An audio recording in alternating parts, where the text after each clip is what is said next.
What if the greatest battle of your life is not with the world around you, but with your own will? And what if the shocking truth is that until you finally surrender it, you will never taste the fullness of what God has promised? Because you cannot cling to your own desires and still hold the hand of Christ at the same time.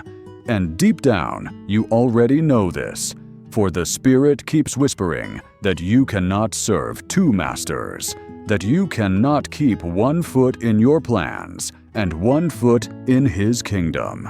And yet you wrestle, secretly terrified of losing control, secretly fearful of what surrender will cost you. But the hidden reality is that what you fear losing is the very chain keeping you from true freedom.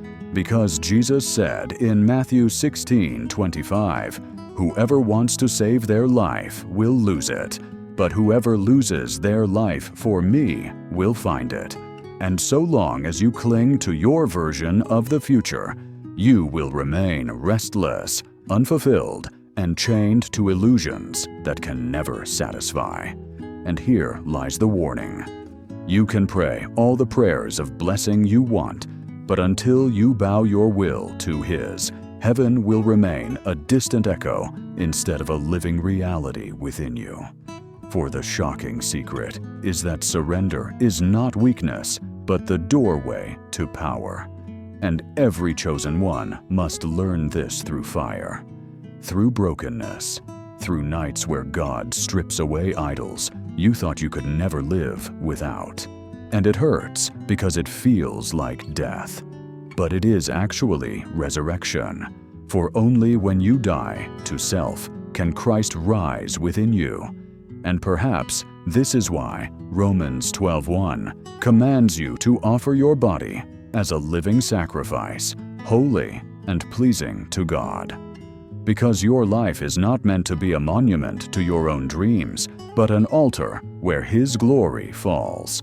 And the truth is, surrender always demands sacrifice. Sometimes your relationships, sometimes your ambitions, sometimes the secret sins you thought you could manage. But the Spirit exposes them because light cannot fellowship with darkness. And if you are honest, you know there are things in your life that keep you divided, that rob you of the intimacy you long for. And still, you resist, hoping God will bless your compromise. But the shocking reality is that delayed obedience is disobedience, and half surrender is no surrender at all, because He is Lord of all, or He is not Lord at all. And this is where your prayer must become dangerous, not a shallow request for comfort, but a cry that strips you bare. Not my will, but yours be done. The very prayer Jesus prayed in Gethsemane.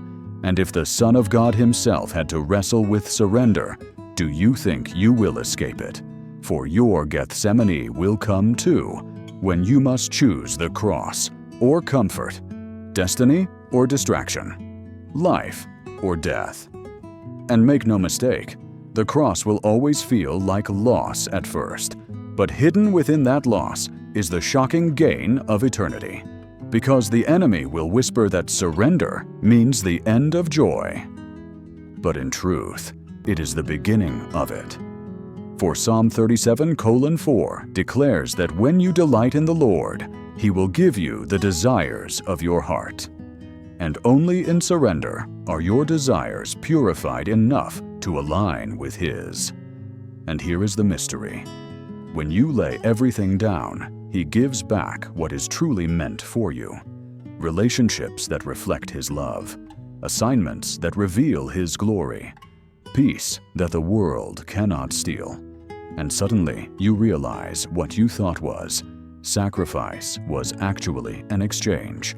Your ashes for His beauty, your weakness for His strength, your chaos for His order, and your fear for His perfect love. But do not be deceived. Surrender is not a one-time prayer. It is a daily crucifixion, a shocking discipline of saying no to your flesh and yes to His Spirit again and again. For Luke 9:23 commands that you take up your cross daily.